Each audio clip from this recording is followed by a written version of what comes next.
মা হবার খবর জানানোর পরই অসুস্থ ফারিয়া।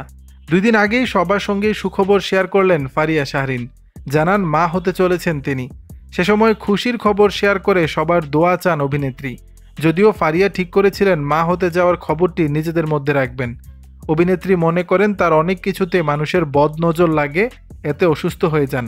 তার ভাষায়, ফেসবুকে কোনো পোস্ট দেওয়ার পর মানুষের বদনজরকে ভয় পাই, কিন্তু মা হওয়ার মতো খুশির খবর শেয়ার না করে পারলাম না। তবে দুঃসংবাদ হচ্ছে মা হওয়ার খবরটি শেয়ার করার পরই অসুস্থতা বোধ করছেন এই অভিনেত্রী। সেটার পেছনেও সেই বদনজরেরই দায় দেখছেন তিনি। মঙ্গলবার এক ফেসবুক স্টোরিতে ফারিয়া লিখেছেন, খবরটা শেয়ার করার পরই ভয়ঙ্কর মাথা ব্যথা শুরু। ওষুধেও কাজ হচ্ছে না, শরীরটা খারাপ হয়ে গেল আবারও। ক্ষোভ নিয়েই অভিনেত্রী বললেন, আমি কোনো কিছু জানাবো না, কানে ধরলাম। কে কি ভাবলো জাহান্নামে যাক ওই চিন্তা। My life my rule.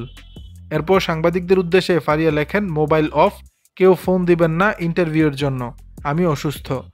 উল্লেখ্য 2021 সালের ফেব্রুয়ারি মাসে মাহফুজ রায়ানের সঙ্গে বাগদান হয় ফারিয়ার। 2 বছর পর 2023 সালে পারিবারিকভাবে তাদের বিয়ের আনুষ্ঠানিকতা সম্পন্ন হয়। 1 বছর পর মা দিবসে জানালেন নতুন অতিথি আগমনের খবর। দর্শক, বিষয়টি নিয়ে আপনাদের মতামত জানাবেন নিচের কমেন্ট বক্সে।